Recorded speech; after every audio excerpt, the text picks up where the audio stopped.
All right, everybody. Welcome to the second live stream Q&A with myself and Alexander. We're so happy to have you guys here. There's the man, Welcome, welcome. relaxing on his couch this time. Let's see if I can get my screen back up. For some reason, I've only got you in screen now. There I am. Okay. All right, so this episode is actually going to be reflecting on episode 58, which was understanding the multiple perspectives of conflict. And if once we go through that, if anybody has any questions on any other subjects, please feel free to ask at any point in time. So this episode focused around a trauma between two or more people, and us taking a look at the different perspectives of that trauma. Because I think the mainstream or somebody, we've been kind of conditioned to when something happens to us, that it's almost like central around us and it's something that happened to us and none of it is our fault. And I think that's one of the perspectives that we were taking a look at is the perspective of you, but also the other person on the other end. What were they going through, and what perspectives should you consider if you are looking for an overall energetic wellness point of view? And so, Alexander, the first question I wanted to ask as we get into our discussion tonight is, let's first define trauma. Because in the podcast episode, we talked about how it's another one of those loaded words like love. So let's first define what you mean when we're talking about trauma. Yes, and of course, this is just to clear up for this talk and talking on this platform, because these words that are this powerful or as powerful as trauma or love or words like that, we want to give everybody the respect that they deserve, to that it can mean different things for different people. What the perspective that I'm coming from is, trauma is anything that you experience to where you can't fully comprehend it. It's something that, like, even when you talk about it or try to describe it, it's still hard to feel like you can express it. And so a person feels misunderstood or not understood at all many times around a trauma. And the more that people try to relate, sometimes the worse it can isolate that person. So we're going to be coming from that perspective of trauma being an experience that someone couldn't just make peace with and completely understand and comprehend, especially on all the 5 levels, but mainly the mental one, I think, is one of the main ones, and that's the one that perpetuates, weakening the emotions and the energetic field, and then eventually the physical body as well. So I think that's just a good place to start. And as we're getting into this conversation, why is it important to consider everybody who's involved, their perspective, when you're looking at a situation? And I don't want to say trying to find blame, but trying to find a way to heal from the situation.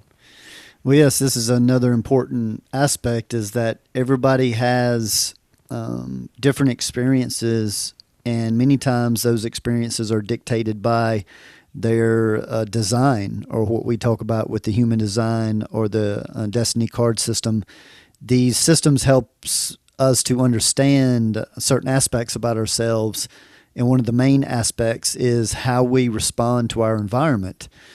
So many times when you talk to siblings that were maybe raised by the same 2 parents within the same time frames, if you talk to them long enough, you will start to hear like completely different stories about who their parents were and what they represented. And it used to really confuse me. I didn't understand that. And I've got 3 siblings that I'm separated by 13 years. So those 3 were within, I think, 5 years of each other, the oldest and the youngest. So they grew up basically at the same time. But when anyone talks to any three of them, they'll get a completely different answer about like what our parents were like and what their time growing up was like, and that breaks down to these different designs. So traumas are very similar. What's traumatic for one person could not be traumatic at all for another person, and this creates a lot of confusion. And I think understanding those aspects about us ourselves that many people don't know, we call it on the subtle energy level. It really helps to dissect and to understand how the environment when you were born and raised in, how that truly affected you and aided some of these so-called traumas or set up the scene for those traumas to happen. Yeah, I know from my personal experience, me being a three of diamonds birth card, and my older sister also being actually she's a double three of diamonds as a Leo, Right. and my younger sister, I think she's like a queen of clubs. I know that from my childhood, my parents argued about money a lot, and I remember lying in bed thinking and worrying about they don't have enough money, or at least that's what it seemed to me, because that's what they Right. were always arguing about. So, Mm-hmm. so I remember just like taking on that worry as I'm lying in bed, probably like a 7 or 8 year old. And Yes. I don't think that my younger sister took on that particular piece of trauma. I think maybe she took on something else. Also Mm-hmm.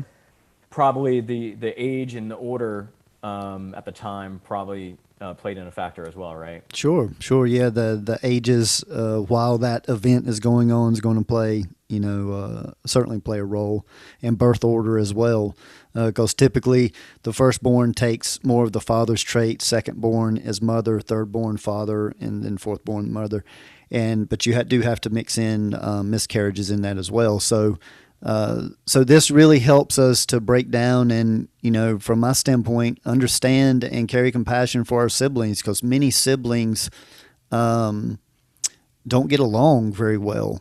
And normally that's a power struggle of trying to get attention throughout, their life of growing up. And it's just not normally resolved even in adulthood. So when I see siblings that really get along well and really enjoy being around each other, that's something that I feel is pretty special. And if we bring in the human design now to also touch upon this conversation, what would be the difference between like a generator, manifester, projector, and reflector as far as how they would absorb some of this trauma from a childhood? Well, just going on these generalities, the normally the most affected is going to be the projectors and the reflectors, because typically they have the most, and not always, but they have the most energy centers that are white or vulnerable, if you will, or empathic. And so that's just kind of in general, we'll start there, that when you get your human design chart generated, which we can help you with that, you see certain energy centers that you have activated that you're putting energy out into the world, and we have a total of 9, and these are also called chakras. And then we have them ones that are white that shows an empathic nature. And so the more white that you have, and if it's around the emotions or the heart, then you're going to be very sensitive to aggression in your environment. And people that have a lot filled in, they're not going to absorb very much. So typically generators do the best in harsh type of environments. And like I said, projectors and reflectors are the most vulnerable. Manifesting generators are a little more sensitive typically than just typical generators. And manifestors, they can be as sensitive as projectors many, many times, because a lot of manifestors don't have a lot of centers filled in. And also with manifestors, they are busy creating what they're thinking. And so when they're in a negative environment and they're maybe talking to a sibling or someone and talking about how bad it's making them feel, then it can just get worse and worse and worse. So these factors are very important and very helpful to know, because we need to start. All healing typically starts with acceptance. And for me, having extra information, or all the information that I can have, helps me work toward acceptance. So I know we just got started and people are still coming in. We did want to make a point to ask 3 questions for everybody out there listening, if anybody wants to participate. Again, we're always open for any type of questions at any point in time. If you just want to leave them in the Facebook chat, if that's where you are, on YouTube, or if you're in our Zoom, you can leave it in the chat. So we wanted to name 3 things for you guys to think about as we're going through this discussion, to see if anything jogs a question or a memory even that you want to share and just jot down. So the first one was,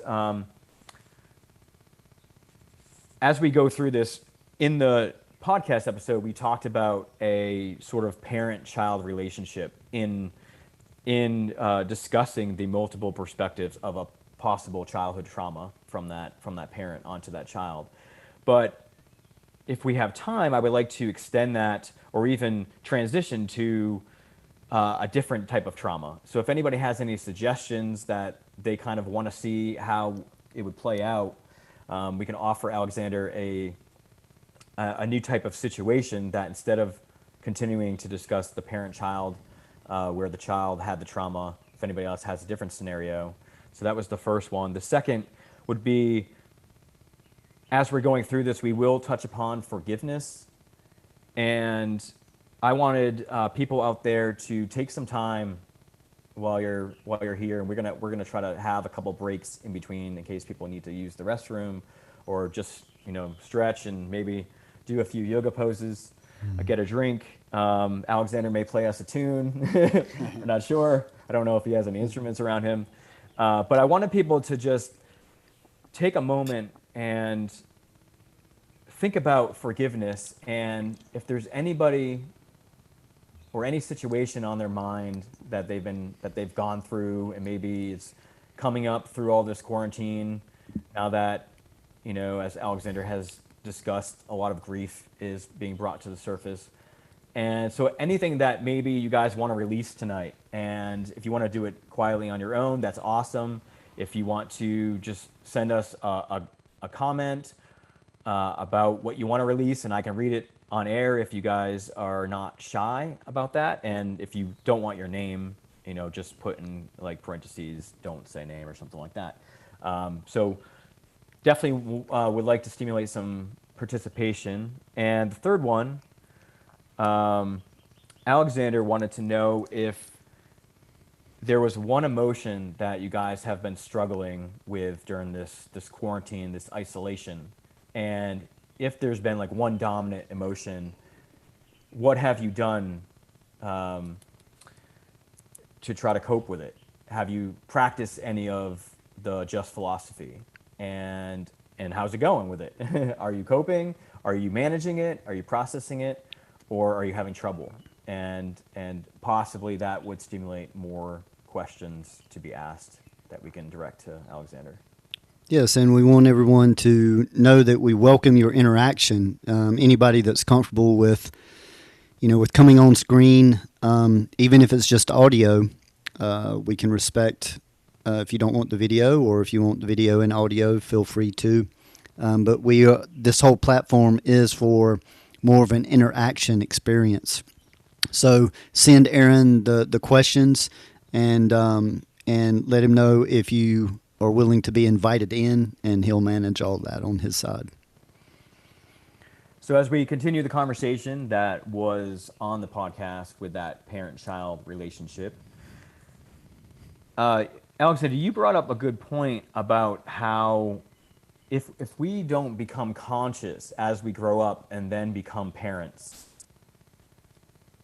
then we're more likely to continue the ways of how we were raised, whether we liked it or not. That's kind of how we were trained. Yeah.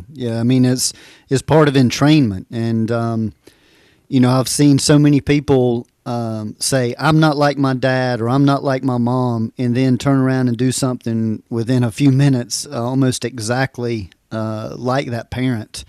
And so it catches up with you. I really see it sneaking in depth around the 60s, when the 60s start to come in, sometimes the late 50s.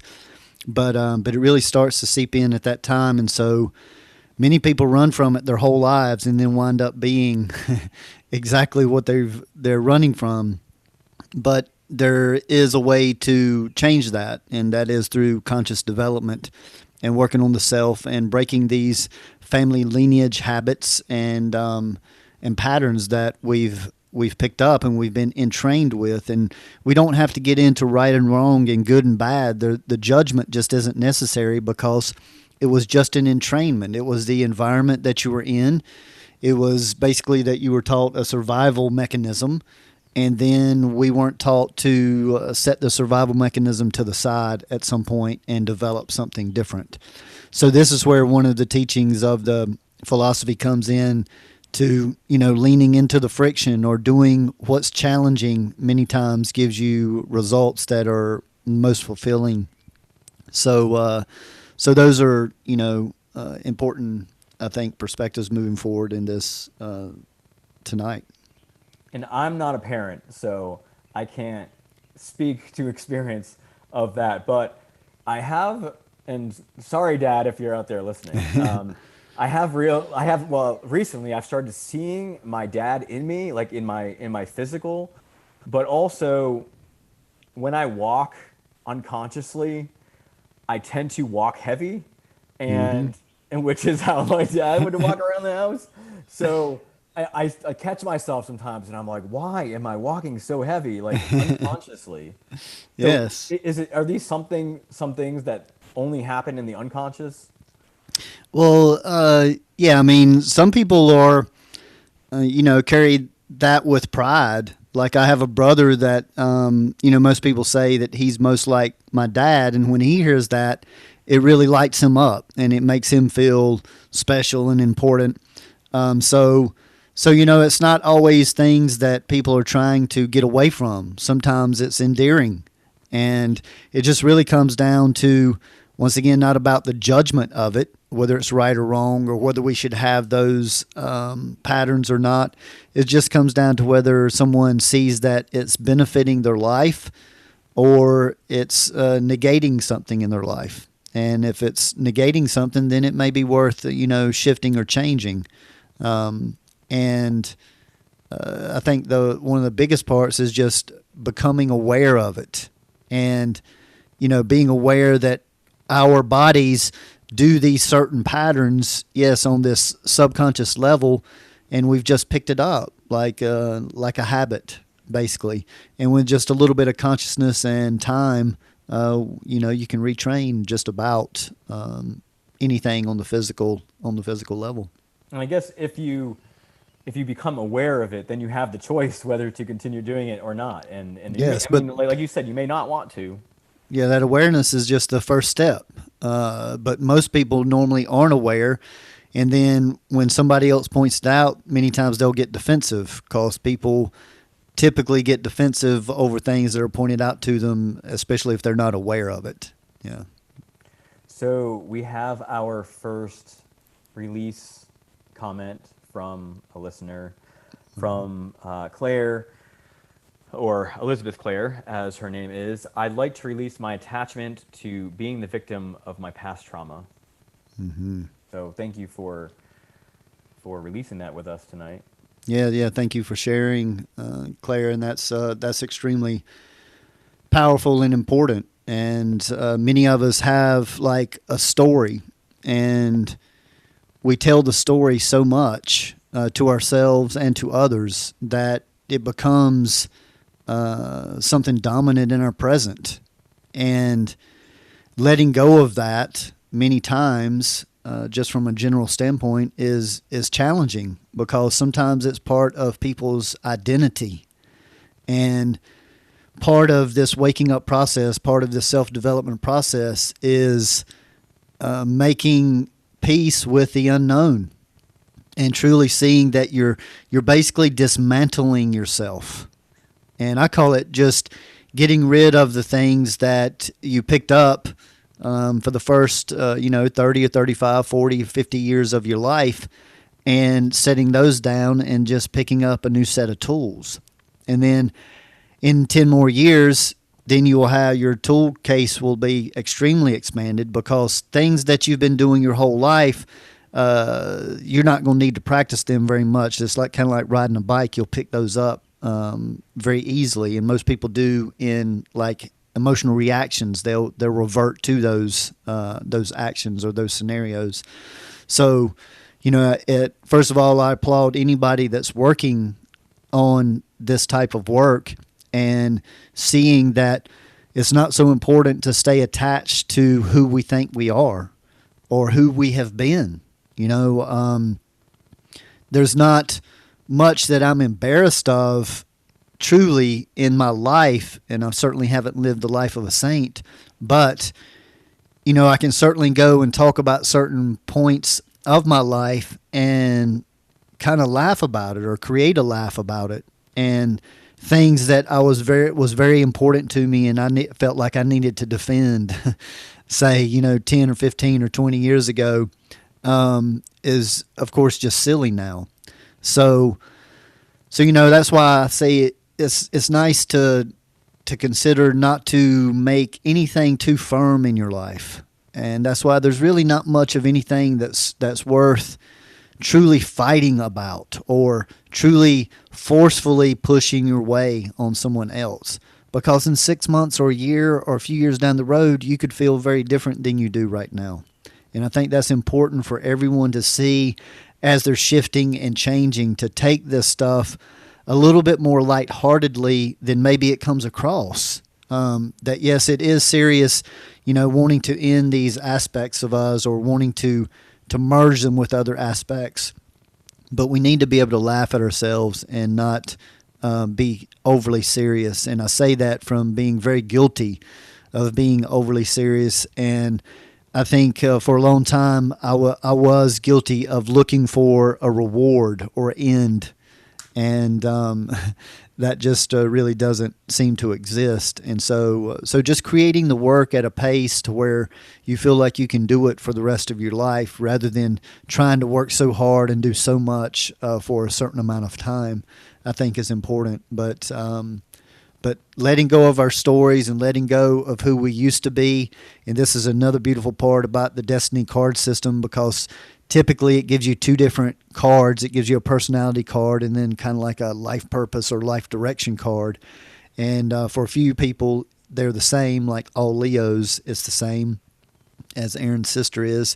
But it can give you a view into like what is truly your personality, and then what you kind of need to shift and change to step into that higher vibration. And many people don't know that. So these tools, they're not necessary. They're useful, and they can be playful and fun as well. And they create a language, and that's what we're developing in this community, is basically just creating a tribe to where we talk about what our human design profile and type is and what our cards are, and seeing that helps people to understand us instantly, rather than just meeting someone and saying, "Hi, I'm Alexander and I do this kind of job." That's what people typically do. And this just right off the bat gives us an opportunity as a community to embrace each other's differences and understand each other at a deeper level right off the bat. So I wanted to bring up something kind of fun and just take a break from this serious trauma stuff. So something that happened to me today, I'm mowing the lawn, and I guess I accidentally mowed a snake over. Because as I'm going by, I see this like jumbled thing, and I saw it, and there was a snake. So I accidentally killed a snake. Some people will probably cheer, some people probably won't. I was kind of taken back, because I'm like, man, I had no idea it was there. I let my part of my land, the grass got too high, so I couldn't see, and it kept the moisture there, so I think that's why it was there. But so I had a question for you. If I was asking you what that meant, as far as from like an animal spirit type of thing that I accidentally killed a snake. Because I know, like, I can look up what a snake means, in animal spirit, but the fact that I killed it, and you helped me before with this when I accidentally ran over a rabbit, and I was kind of traumatized from that. So I wanted to get your opinion on that. Right. Well, this was a nice, playful little break. So yeah, normally, snake is connected to transformation. You can think of shedding the skin, so letting go of what doesn't serve you. And so, anytime death is connected, I like to suggest to look at what are you doing to not allow that part of you to live to its fullest. Basically, what are you doing to kill it? And in transformation at different, and I've seen you personally go through some big transformations, and it's always so rewarding to see that in anyone. But we all have self-sabotage programs built in, and this is why, once again, it helps to have a community. It helps to have people that you can trust to go to and ask, hey, where am I fooling myself? That's one of my favorite questions to ask anytime I get around a wise person. That's the first question that I ask them. So would you be vulnerable enough, or do you have any idea of something that you may be aware of that you really need to shift and change, and maybe you're continuing to procrastinate on it to not allow that transformation to happen? I feel that recently I had some blockages around that, and I was kind of resisting a lot of transformation. But I would say in the last like 3 to 4 to 5 days, I really made great strides in practicing that and practicing acceptance around it. And so I think I have just gone through a transformation. And so I don't know if that. Okay. No, so let me take it from there, because the next important thing is I would ask you to be truly honest when you realized that you had killed it or run over it. What would you say your very initial reaction was? Like, were you neutral, or were you more sad? Were you scared? Um, how would you describe that? Once I saw it and I was kind of figuring out like what happened to it, and I saw the cut, and I was sad, but there's like another word there, like sad, but maybe with a slight tinge of like disappointment that I allowed that to happen. Even though, I mean, Okay. it's hard for me to see it in the grass, and I definitely didn't mean to, but I was sad that I had inflicted pain onto something or Right, death. right. And I think that that's, take that into that same view of that, yes, this may be a representation of something that's past, but there could be some remorse or sadness that maybe it took you as long as it did to make the transition, or to step into that shedding of that skin of whatever that is. Or maybe someone did have to pay a cost for it. So that's another step, and that's kind of just how I break it down and just go deeper and deeper and deeper kind of into the message. That's an example. Cool. I appreciate that. With it being 7:30, I want to just take a couple minute break for people to get up, get a drink, get something to eat. Yeah, so let's just take about 3 or 4 minutes and everybody take a break. Are you going to play us a little tune? Or do I you ain't need to got take a any break? instruments in there. I think I'll just take a break on this one. Maybe I will on the next one Okay. if I can go find something. So we'll be back in a few.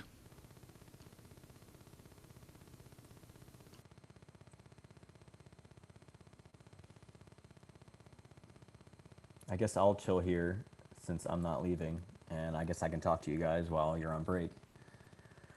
So while people are on break, let's see here. I had a list of things to bring up. One being our Facebook page. If you guys haven't liked our Facebook page, it is facebook.com/wise podcast. And I'm pretty sure anybody who's friends with me, I've invited everybody to like it. Some people, for some reason, I don't know, they didn't get alerted like way back when I invited them. So if you're friends with me and you don't like it, just check on that. And if you do like it, either you need to like it, or if you already like it and you want to get all of our posts and alerts when we send out a new episode, make sure that you go to it and there's like a drop down and you hit follow and you choose to follow, because for some reason Facebook doesn't like to send out our posts. I would say only about 5% of people actually see it. So that's why I share it in our Wise community group on Facebook. And again, so now that I've transitioned into that, if anybody is not a member of that and you would like to be part of our community where we're all there to share vulnerabilities, stuff that we're working on, and get input and other experiences from other people, it's really a safe place to be vulnerable without judgment. And Alexander's also in there, so he's sometimes free to answer questions, but we do share some frequency-based memes and things like that. So it is a little more fun than how it sounds. It's not just people sharing sad stuff. We do have a little fun in it. Oh, and something that the last few episodes I've been trying to ask of you guys, if you've listened to the podcast and you've enjoyed it, the one thing that would help us out the most is if you could leave us a review on iTunes and a rating as well. If you're not an iTunes member and you don't listen through iTunes, or I guess if you don't have an iTunes account, then it's okay.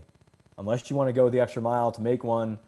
But I believe you can do it online. I'm going to try to post if anybody out there doesn't know how to leave a review on a podcast on iTunes, I'm going to make up some directions and post them to our social media.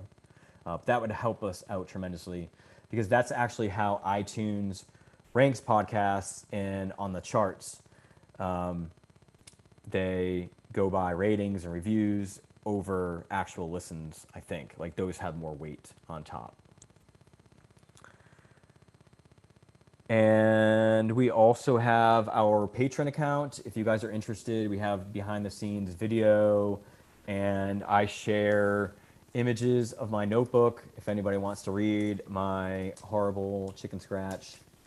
I think there have been a few people who have commented on it saying that they do enjoy looking at all my notes. I don't know, but I do share those on there if anybody's interested. And then you do get a shout out on a podcast episode, and our gratitude forever. Mm-hmm. Yes.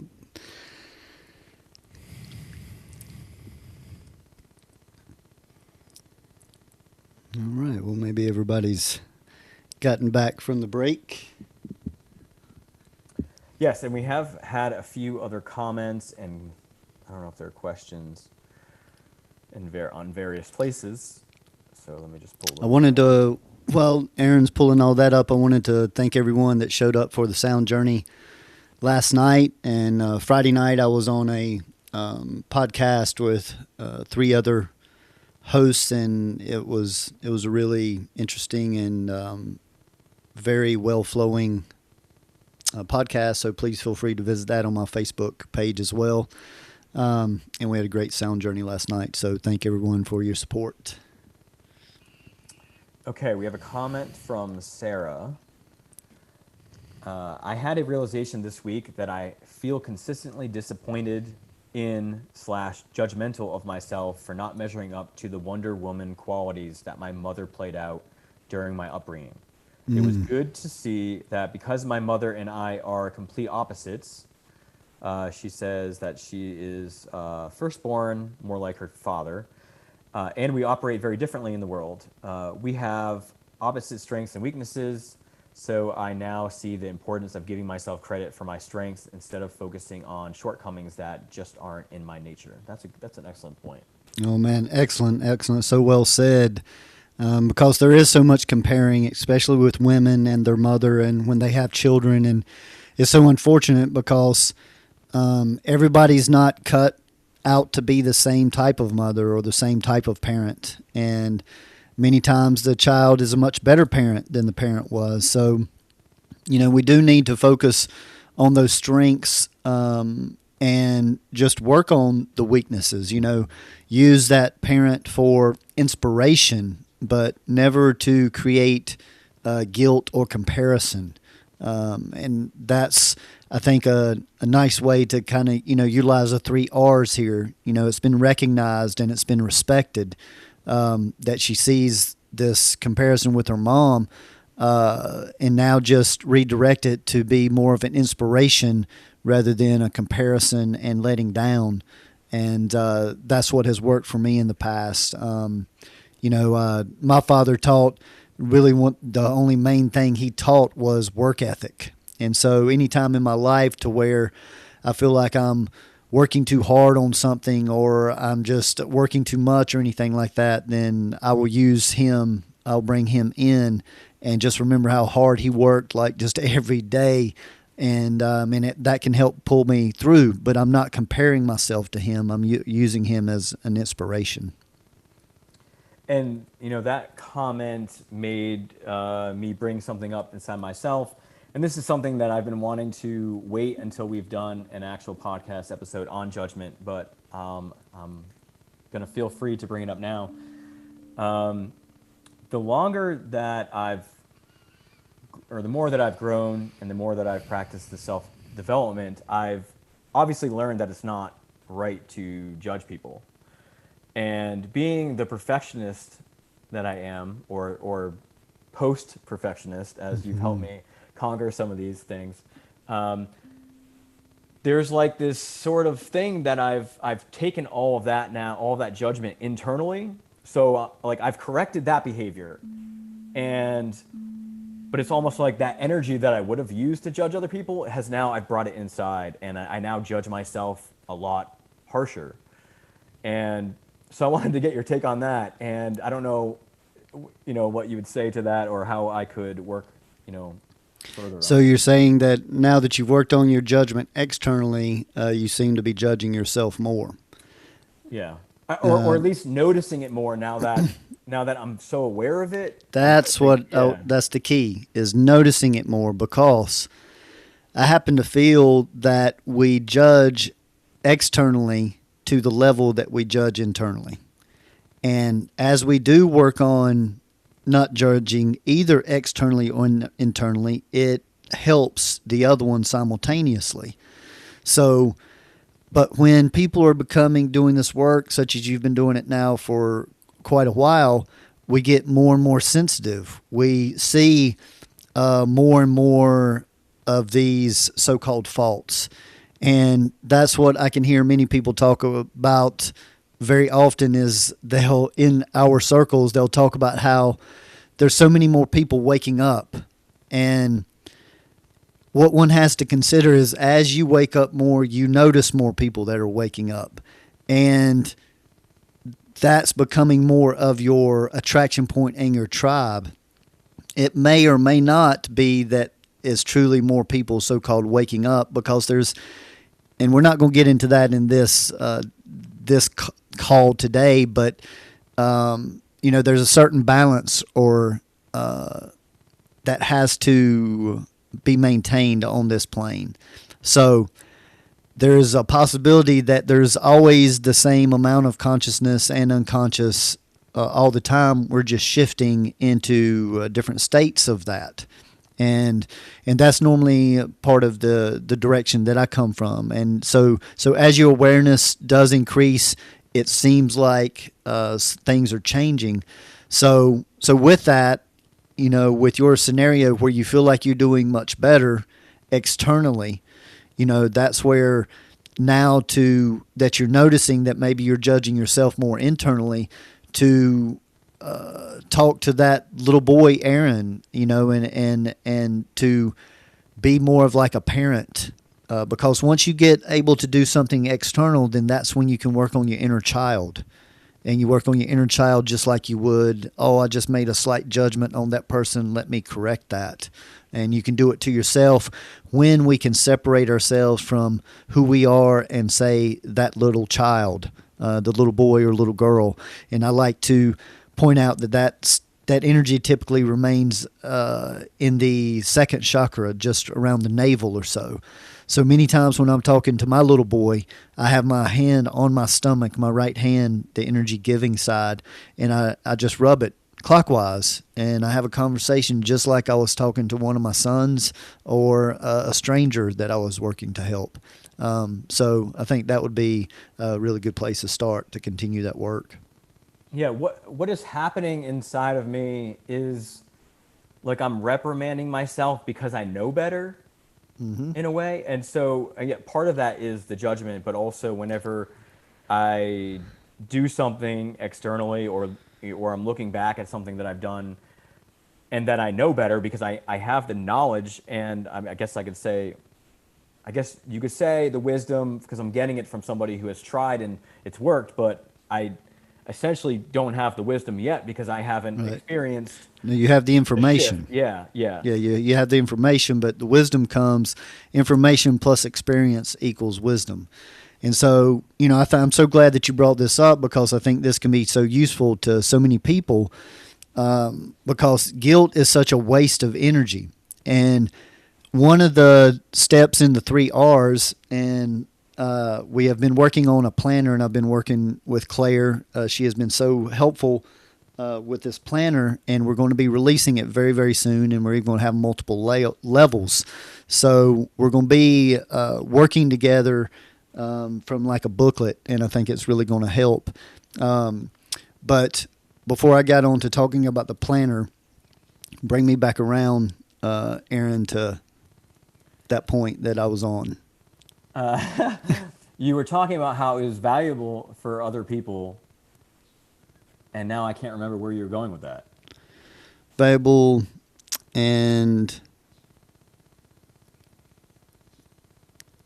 I got it. Sometimes that little bird comes Well, and no, takes me away. you were talking about guilt and how it's a waste of energy. I don't know if that. Yeah, so when we're judging ourselves, so there's an observation stage that is very, very, very important. And most people, when they recognize something in themselves, they want to fix it or change it right away. And the reason that fix or change doesn't last is because, from my perspective, you haven't observed yourself doing it long enough. Because when we observe ourselves truly till a point to where we get to a neutral state of non-judgment, of doing that action and going, you know what? I'm just truly tired of doing this action. See, I watched my dad quit smoking, and this is what he did. He smoked from the time he was 9 years old, and he was one of those that preached he would never, ever quit. And just one day, it was actually Valentine's Day one year, and he was probably in his late 50s, early 60s, and he just reached in his shirt pocket and laid his cigarettes over on the counter and said, I'm done with those. And he never tried to quit. He didn't make attempts, and it was just a decision, and it was the right time. And I think when people are able to follow through with a change like that, they have truly just gotten tired of observing themselves do it. So when I talk with somebody about like trying to quit smoking, but they're still smoking, so every time they take a puff, they're guilting themselves about it. I like to say that if you're going to do it, enjoy doing it while you're doing it, because it's 10 times as bad to beat yourself up while you're doing it. But observe yourself doing it. Ask the why, the when, the how, the where, all of those, like while you're doing it. You're going, why do I actually do this? Well, I like watching the motion. I like the way it feels in my fingers. I like watching the smoke. And then as you answer these questions, think of something else that you enjoy equally that can replace it. And so somebody may say, well, this calms my nerves to smoke. Okay, well, there happens to be plenty of supplements out there that can do something very similar. One that I like to suggest is one called Happy Camper. And so right away, while you're doing that and you're realizing that you do it to relax, to put in your mind the idea of something that will replace that and maybe be even better. And then you go, and I won't smell like smoke, and I won't guilt myself every time that I do it. And so you may do this for weeks, and so you enjoy something between your fingers, so you see that as something tactile. So you may need to get like a pencil for a little while to carry around, to put behind your ear, to grab, to just twirl a little bit. Once again, replacing the every part of what you're getting out of it. But first, we need to observe ourselves and ask the whys, the wheres, the whens, the how long. Ask those questions and then find the replacement. And this is what I have proven that helps people to break habits. So we have, I guess we can transition. Although I do like, how you do talk about that using the smoking thing. And I think we also did an episode way back when I was when I was trading cryptocurrency back then, where I talked about how I would sit there and whenever, the cryptocurrency would go down, just wouldn't hit sell. And I would watch myself from a third party and I just wouldn't do it. And I was like, I had to sit with it and be like, why are you not selling? Yes. And I don't know, it's funny too. Yes, and that's how, most people are run by their subconscious. There's a saying that we only use like 20% of our brain. And that's a very incorrect statement. It's just that 80% is being operated by basically the subconscious, and there's only 20% that's available for the conscious. But that is what raising your consciousness is about, is changing that percentage. And that's what all about being in the now and being in the present moment and being conscious is all about, is that you're not allowing the subconscious patterns to dictate your life experience. And it's truly being the director or co-director of your life rather than being subject to all the people, the situations, the traumas, all of the weight. And this is what's really got people weighed down. And that's a beauty of the time that we're in right now in this quarantine is just so invaluable, such a time that people can do this inner work and have an excuse for it. And for many people, I know there are some people out there struggling financially, but many people are getting, money given while they're off of work. So whatever your situation is, making the most of it and really finding a way to be about peace is just the very first step. And there are a lot of people having the reaction to what's going on worldwide as they feel like their freedoms are being encroached on. But it sounds like to me that if you're not operating out of the conscious, then technically you're not even using your freedom. Right? No. I mean, freedom is a false sense of freedom that people fight for, and because true freedom is an inner thing, and this is what Gandhi represented so well when he spent half his life in prison. But every time they would force him to sign some kind of piece of paper about some law for that he was representing tens of thousands of people, and he would refuse to sign it, they would say, well, if you don't sign it, we're going to take you to prison. And he would simply say, okay, well, let's go. I can meditate in prison as well as at home. And see, they had no power against him. We're going to take your free will away. And he goes, well, no, you can't do that, because wherever I am, I can do what I do, which is be still, meditate. Be still, meditate. And so that was his ultimate freedom, and he proved that nobody could take it away, and he wound up freeing a whole nation of slavery, basically. And there's personal aspects that people judge Gandhi and any human being on, and I don't care to get into that. It was the teaching and what he represented and what he did for his people that, I feel is really important. So we do have another question from a listener around trauma.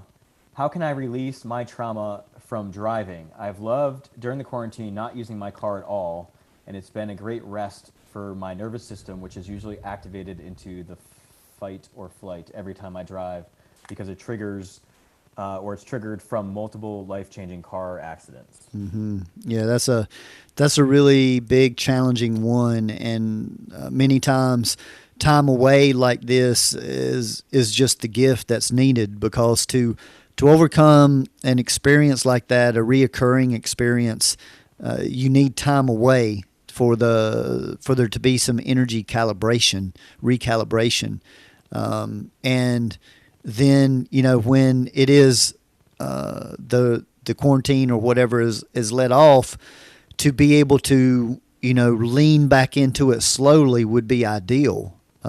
So right now, using intention to intentionally be in appreciation for that nervous system not to have to be activated so much, but then to feel a need, like maybe need to go to the store, so maybe haven't gone out for a week or 2 weeks, and you see a need to go to the store, and so you use your intention to go, okay, we're just going to ease back in, but I'm just going for this one run, and I get to come back and I get to be back in for days again. So this is very similar to, you hear me talk over and over about consciousness and how developed consciousness is really revealed in how we raise children. So if a child has fallen off of their bicycle and skinned their knee and they never want to get on the bike again, this is very similar to how we would coach that little girl to maybe, give her a break for a little while, and then maybe do it supervised, and then only for a little while, and then let her go do other stuff. And it's how we work with that inner child once again, because this lady happens to be, in my opinion, healing that inner child that's scared from those traumas. And so to let them know we're going to go be strong, and we're going to go make this journey, but then we get to take another time out. The rest of this quarantine can be a great time to train that, and it can give relief to the nervous system to know that it hasn't got to do it every day, day in, day out for a little while, and it helps to say it out loud. So I would suggest to this lady to consider that, to talk to her inner child just like she maybe would, a 5 or 6 or 7-year-old if they never wanted to ride their bicycle again. All right. And another question around what's happening now with the quarantine. The emotion that's been coming up for this person is guilt that the simple activities like getting coffee with a friend or going or teaching yoga, that this person took for granted. And then that shifts into grief because we kind of have lost like the simpler time where we could just do the things that we want.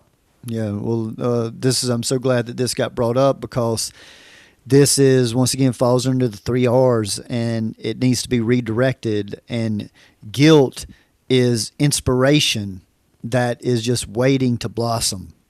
And as long as it stays in guilt, it's of no use. It's actually very deteriorating. So, when we recognize these would've, could'ves, or should'ves, as soon as we see that, and this is what this person's caught in, is, oh, I wish I would have enjoyed this more, or I wish I would have been more appreciative of just able to go get coffee with friends, that kind of thing, to turn it around to inspiration, to maybe even write poetry or start keeping a journal of, as soon as the quarantine is lifted, starts a list of things that I want to do and people that I want to do them with. And see, it becomes kind of like a bucket list. And every time the energy wants to go back to the past, you bring it back into the present and you plan for the future.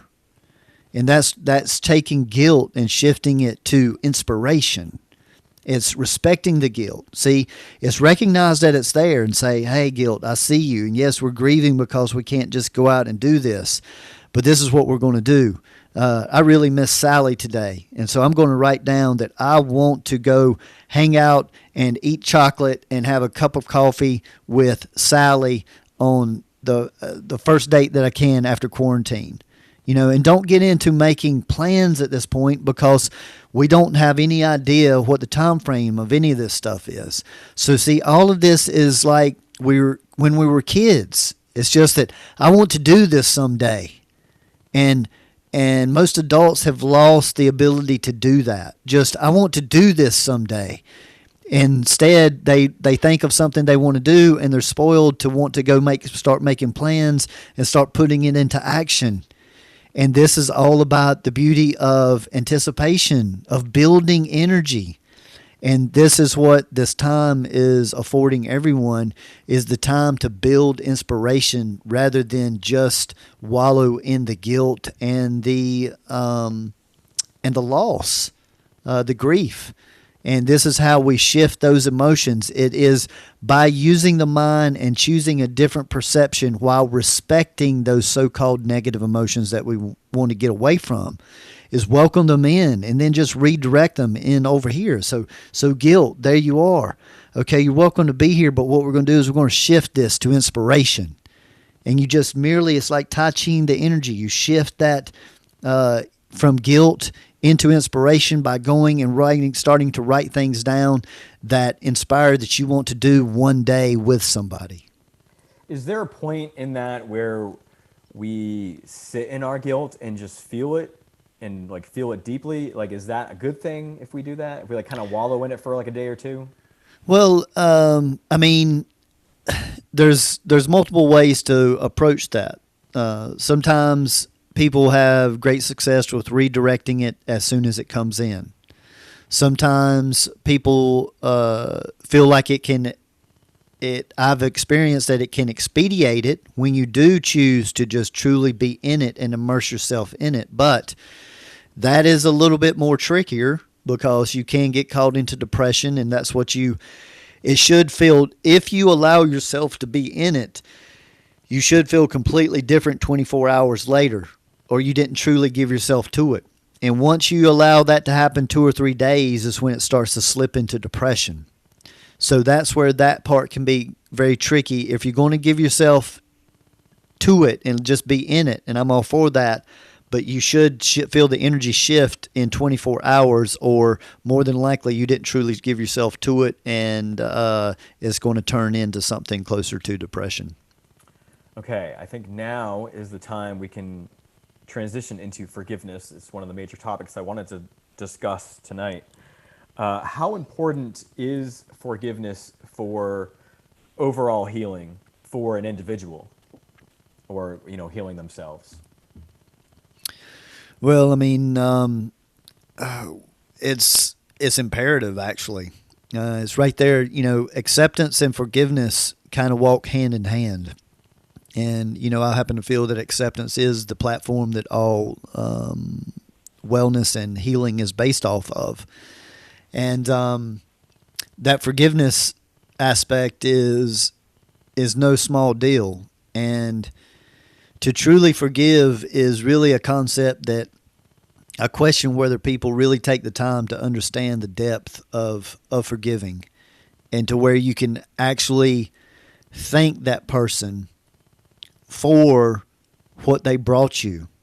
And when you feel like someone has done you wrong or treated you badly, it's no small feat to get to the point to where you can truly, earnestly thank them for playing that role for you, because you understand why you're a better person for it. Now, let me say that again. Forgiveness is truly done when you can hold that person in your vision and completely smile and thank them and give them gratitude for doing to you exactly what they did, because you're a better person for it. And just about anything that anyone goes through, they can get to that point. Because remember, my teacher Sam taught me to pay attention to what everybody teaches you that doesn't work. If you can stay out of judgment, you can do this. And there's so many people teaching you what not to do, rather than seeking out people to teach you just what to do. But staying out of judgment is key. So when I have any kind of view of the way that someone treated me so-called poorly in my past, I have this insatiable interest to get to the point of, what did that lesson teach me? What did that person teach me? Either to do in response or not to do in response. And people are always teaching one or the other. If you're truly not stuck in judgment and you're just looking to learn from life, then every person and every interaction has something to teach you. All you have to do is stay out of judgment. So, when we are working on that forgiveness, to truly work with it from that aspect of when you know that you have learned the lesson that that situation brought to you, there will be nothing but joy in that forgiveness and that appreciation. And you can tell, stories from that point on rather than the story being about this person did this to me and hurt my feelings, blah, blah, blah. You can tell the story of this is when I learned this lesson, and I'm so grateful for the person that played that role. This is no small feat, but it is imperative through this walk, and this is exactly the stuff that the whole philosophy supports. Yeah, I remember when I first made that stride, and I had with some peers some major like judgment cast on me and some miscommunications, and it just snowballed. And we all met online like this and had a conversation, and I chose to just own my part and then leave it at that and choose to forgive everybody no matter why they did it or whatever.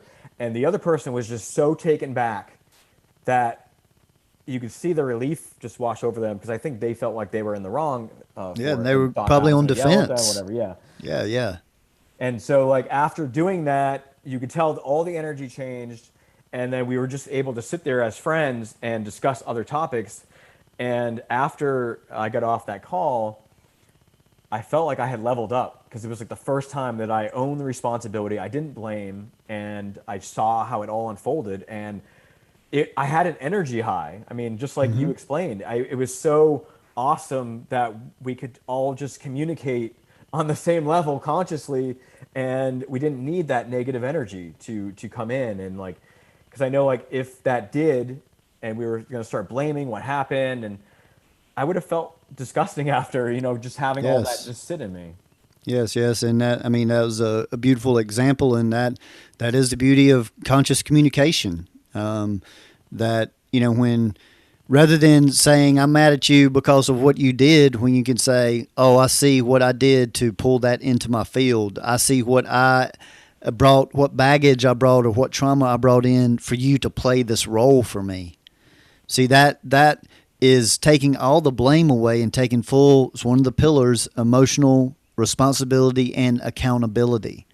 That if somebody is activating your emotions, they are playing a role for you to heal something from your past. The majority of the time. Very rarely is the situation in the present moment just dealing with that present moment. It's normally if there's an emotional reaction, there's a reason that the emotional reaction is there because the emotion has been there, or it wouldn't be activated. Because like when there's somebody that speaks a foreign language and somebody can come up just angrily yelling, it doesn't affect somebody if they can't understand the words as much. Of course, they can understand the person's upset, but when you can't make out like what they're saying, you don't take it as personal. You're just like, whoa, it's kind of like you're watching a kid throw a temper tantrum. And that's what emotions really are, except that we take the words personal because we have an understanding or similar understanding of the words, and typically we go into defense or resistance because we feel like we're being attacked. But if you don't understand the words, it really just looks like a temper tantrum that's being thrown, and you don't take it near as personal.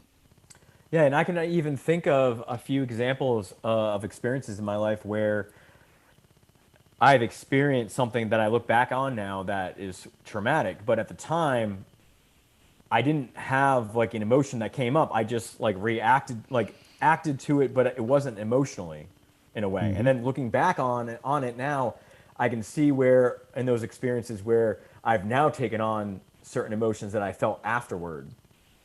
Yes, yes, because many times, the emotional reaction isn't necessarily any outward thing. It's something that's internal, and when we have certain emotional reactions, we don't realize it because it is a type of shock, it's a type of trauma, and so that's why a person may not remember in the moment necessarily how they truly felt about it because they were confused.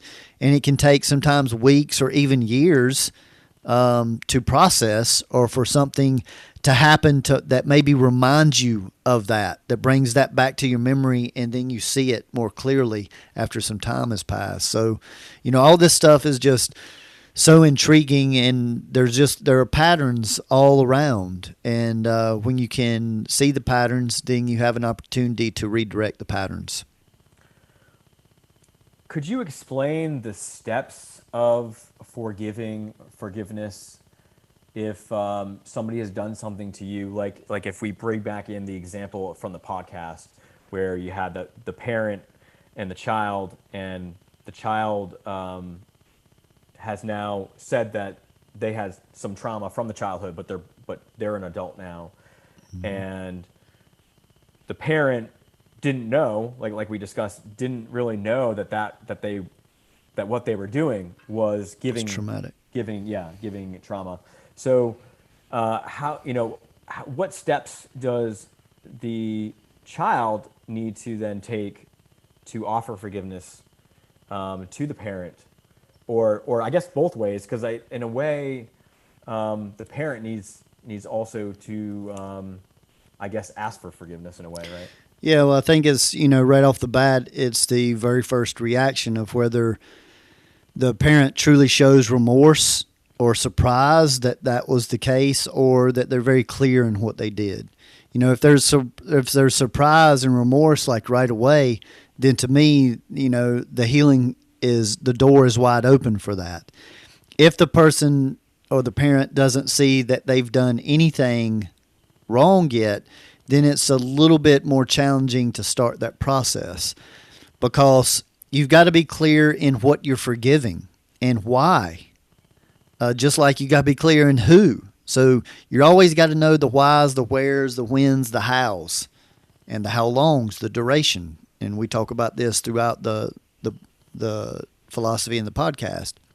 So asking those questions is always very, very, important. And so when I see somebody that truly didn't so-called mean to do what they did, then right away that welcomes the door in, because I see that in their reaction, so to say. And then for me, that helps me to go, maybe I need to look at how I'm perceiving this. Once again, this is a different step than if the person did it intentionally and they've maybe even agreed that they did, but they're not showing any remorse. There's different steps depending on the variable. So I'm just going to stay kind of focused on this one variable to where there has been remorse shown. And then the daughter in this situation, or the child, can slowly start to, express themselves in small increments to that parent, not to hurt the parent, but to express themselves. And when they see it start to bother or hurt the parent, to stop it, or to try to stop before that point, because this is something that more than likely would take weeks, months, years to truly work out. So there's no rushing the forgiving process. There's no rushing it. It needs to be authentic, and it needs to be that whole chopping wood and carrying water. And say the daughter is, 30 years old. In the natural, most holistic approaches, they suggest to take half as long as it did to create it to so-called fix it. So if it's been a certain way for 30 years, to have that outlook of it could take 15 years to completely heal this, but not to look at that as that's a long time, because 15 years goes by very fast, and this child will still only be 45 years old or so, and the parent will still be fairly young as well. So we don't dictate the time, but I think it helps for people not to have unrealistic expectations, especially with relationships healing and with ourselves. Healing takes longer than most people truly want to accept that it takes. And so the patience is a big part of that. And sometimes people just want to hear the words "I'm sorry." They don't really. I mean, obviously they want them to mean it, but I just didn't see sometimes in arguments where they're like, "Well, you didn't say you're sorry." Right. And then, but I've never, at the same time, I've never really seen anybody be satisfied with "I'm sorry." It's just something in our culture that I feel like I deserve you to say I'm sorry, but it really doesn't mean anything. It doesn't resolve anything, certainly. And so rather than I'm sorry, I always like to hear the person just accept responsibility and then suggest an action that they're going to do to redirect that energy or that action. That shows me, that gives me inspiration. It gives me hope for change moving forward. To where I'm sorry just typically, from my experience, means it's going to happen again, and it's going to happen again, and it's going to happen again. So I have another question around personal responsibility of emotions. Um, what if you take responsibility for your emotions in a situation, or maybe in a relationship, but the other person doesn't? Because Beautiful. 'cause I feel like that kind of creates like some friction internally, because you're like, I'm doing my stuff, but that Yes. person isn't, and you can't really push it on them because they may not know how, or so Yeah, on. no, I love this. This is a very, very important aspect that we teach by example rather than words. Once again, conscious communication is about 25% words and 75% energy transference. So the thing about when we are changing and it doesn't seem like our partner is changing or showing appreciation for the change, and I have before in relationships had to set the example for 18 months, a year and a half, being challenged almost every day, attempting to knock me back. Because my what I took on as my challenge was I wasn't going to emotionally react anymore, and this was in my late 20s. And I told my partner this at the time, and she said, "Well, you mean with everybody but me?" And I said, "No, that means with everybody." And so then she took it on herself to challenge me, because if I would react, see, then she doesn't have to grow. Oh, see, and this happens all the time when people talk about the stuff they're going to do, but they don't actually go do it. It's called losing respect for somebody. So talk about what you're going to do a whole lot less and just do it and show it. And then when you talk about it, somebody might say, "Oh, you won't do that." And you can say, "Oh, really? Have you not noticed the change over the last 3 months?"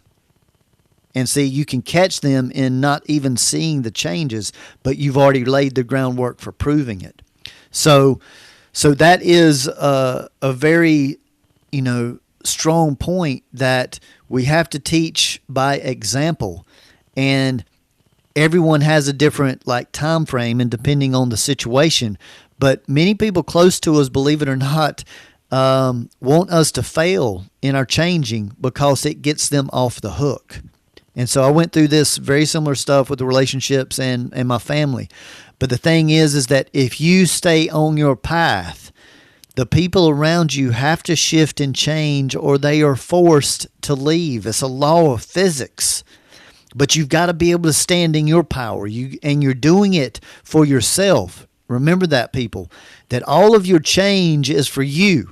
You don't change for somebody else, and you don't change to make deals of "I will change this about me if you'll change this about you." All the change has to be authentically from yourself, for yourself, or it's not likely to sustain. So that's why that is self-fulfilling, that you're changing, you're seeing the benefits, and that if you stick with that, the person that you with, they will either change or they will be forced. More than likely, friction will continue to build in their world. Remember, it doesn't have to be reciprocated in your world, because if you have the view of polarity, then when somebody else shows friction, you can accept that about them. Oh, yeah, they're frictional because I'm changing and they don't want to change. And you don't have to take it personal.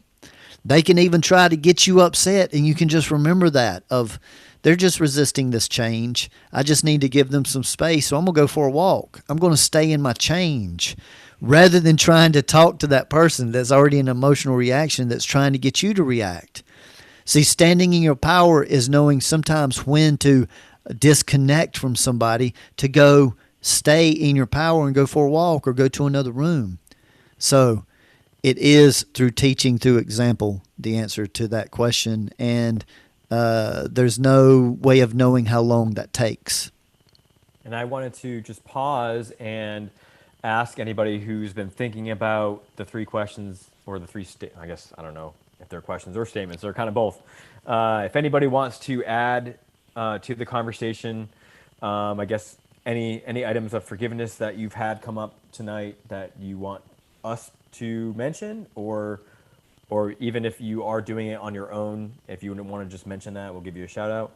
And then Alexander wanted to ask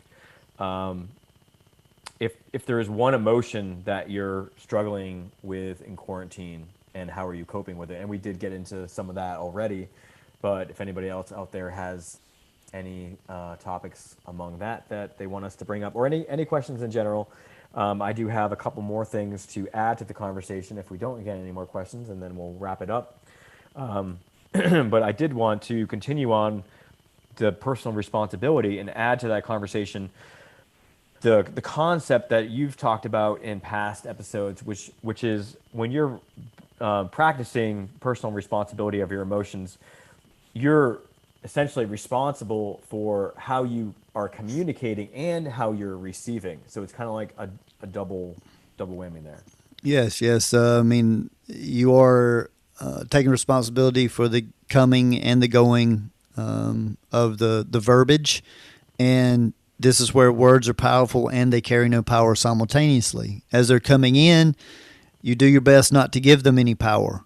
They're just this person's attempt in their state to give you information that they want to give you. But where they're at is a big determining factor of that, and you don't have anything to do with that. So that's why it's best to not take any of it personal, listening. But as you're talking, it's extremely important, the words and the phrasing and the energy that you use, because your words can be like gasoline, or it can be like water.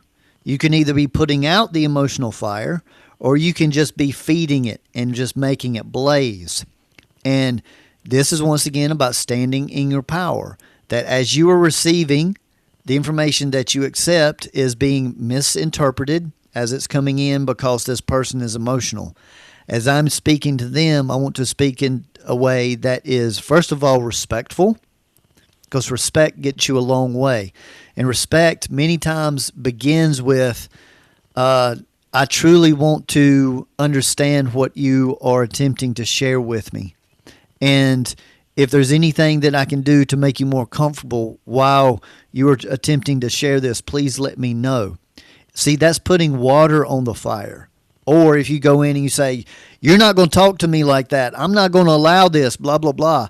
See, that some people call that standing in your power or drawing a boundary, but you're throwing gasoline onto the emotional fire, so to say.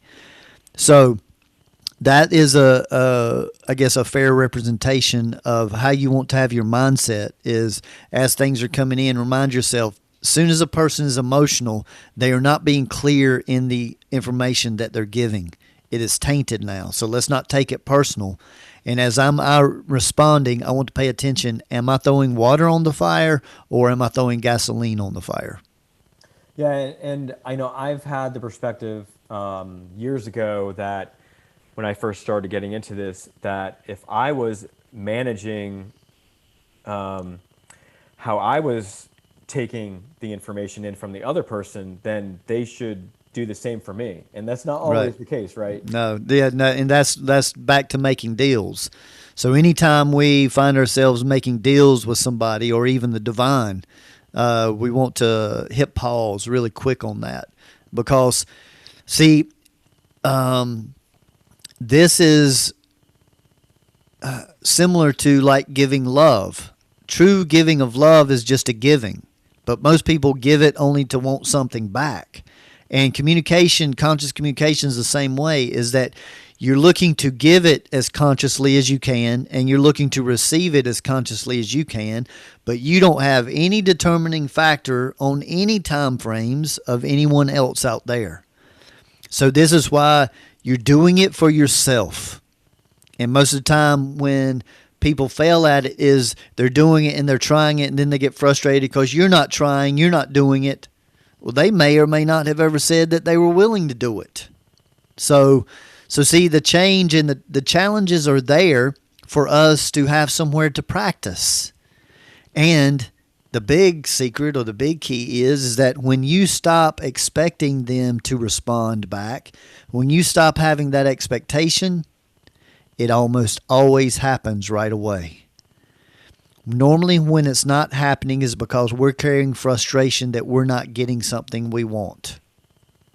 And so that's why one of the biggest teachings in this work is to work to live in non-preference, so that when you're communicating, you're not defending anything or trying to prove anything, because nobody likes that energy. As soon as they feel it, defense walls goes up.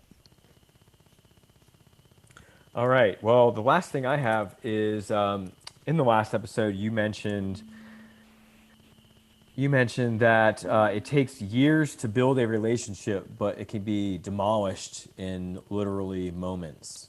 Yes. And I wanted you to kind of speak to that, and because I know that you've also talked about in the past how with friends we tend to they could have done years and years of good deeds for us, brought picked us up from places when we were at our worst moments, but as soon as they do one thing that we disagree with, we can just cut them Yeah, off. cast them aside. Yeah, and our culture just nurtures the so-called negative aspects and puts so much more importance on that than the so-called positive aspects. And I've seen that happen so many times of two friends or even a relationship that have been through thousands of situations, and then one obstacle come up to just completely tear those two people apart. And I want everybody to think about that as you're working with forgiveness. That's another important thing. Rather than focusing on what they did to you to cause the pain, to remember any and all of the so-called good things, to bring that vibration back in as you're forgiving. See, whether you ever completely make up with them and get back together and be friends or whatever, that's really not important, because what I'm talking about is the vibration that you're carrying about it. And when you think about that person or that situation, that is either charging your so-called energy field or it's weakening your energy field. So all of this verbiage is around wellness on all the 5 levels, as we talk about so much: the physical, the mental, the emotional, the energetic, and the spiritual or religious.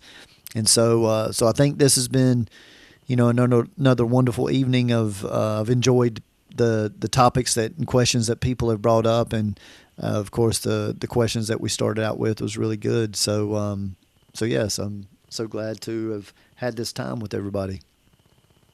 And of course, Alexander, you are ongoing with your sound journeys on a weekly basis. Do you know when your next one is going to be? Yes, I do have one that I'm planning for this upcoming week. I just haven't decided on Thursday, Friday, or Sunday. So please stay tuned, and I will be listing the date very soon, probably tomorrow. And join us, and then we will be back on this platform in 2 weeks from now, I suppose. Yes, and hopefully, maybe I'll get some other light bulbs, and I won't be so yellow. I don't know if anybody has thought that was weird, but I was yellow last time too. You just look like you're in a sauna. And to close out, I did want to mention and reiterate the thing that could help us out the most if you want to support us, and that is leaving a review and rating our podcast on iTunes. So if you do listen through iTunes and you have an iTunes account, I think you need to be logged in, and you can do it through your app by going to our Wise podcast on iTunes, and somewhere on the page, depending on where you are and what you're using, there will be a way to rate and leave a review. The more reviews and ratings we earn, the higher up on the charts we'll get, and the more people will see us and listen. Of course, we have our Facebook page. If you guys just want to make sure that you're light to that and follow if you want to get our updates. And of course, our Facebook group, which is kind of like this, just more in Facebook with text. So if you guys are interested in that, if you go to our Facebook page, there's a link that says community, and you'll be able to add yourself to that group. So that's all I got. All right. Thank you, everyone, for taking time to be with us this evening, and let's continue to grow together. Appreciate it, everybody. Thank you very much.